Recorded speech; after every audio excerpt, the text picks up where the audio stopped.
আপনাদের মাঝে আরেকটা নতুন ভিডিও নিয়ে আসলাম। এক বাংলাদেশি ভাই আছে, তার সাথে কিছু কথা বলবো ফ্রি ভিসা সম্বন্ধে।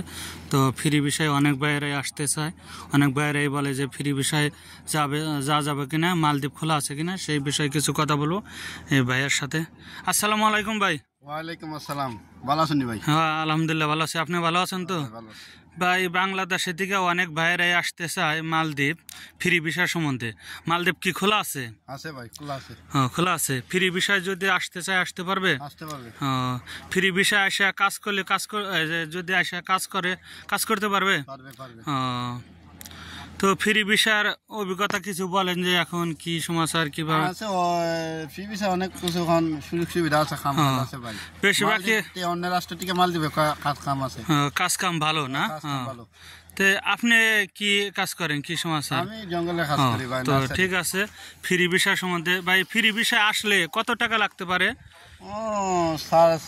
5 লাখ এরকম, 4.5 লাখ এরকম লাগবে না?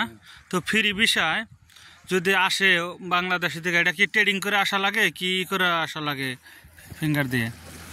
না ভাই, ফিঙ্গার দেয়া না। ই করা লাগে না? ফ্রি ভিসায় আসলে কতদিন লাগতে পারে অনুমান? মাস 2 মাসের মতো লাগে। ফ্রি ভিসায় আইসা মালদ্বীপ যে কোনো কোম্পানিতে কাজ করতে পারবে না? করলে যে কোনো কোম্পানি কাজ করতে পারবে। যে কোনো কোম্পানিতে কাজ করতে পারবে।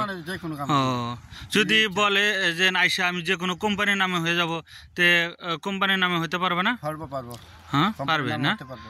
এটা কি কোম্পানির নামে হবার গেলে কি ফের নতুন করে টাকা লাগবে না ওই কোম্পানিতে ই করে দেবো? কোম্পানিতে করে দেবো। কোম্পানিতে যদি কাজ ভালো করে নাকি? কাজ ভালো করতে পারে কোম্পানি দেখে, কোম্পানি নামে করে দেবো না? ফ্রি ভিসায় আসলে এটা যদি কোম্পানির নামে করে, এটা কি কোম্পানি কোনো টাকা নেবে না ফ্রি ভাবে নামে করে দেবে? ফ্রি মানে টাকা দিবে, কোম্পানি কোনো নামে টাকা নেই। কোম্পানি কোনোটা এই ফ্রি ভাবে কাগজপাতি করে দেবে না? তো ঠিক আছে ভাই, অনেক কথা বললাম, তো ভালো থাকবেন। আসসালামু আলাইকুম। ওয়ালাইকুম।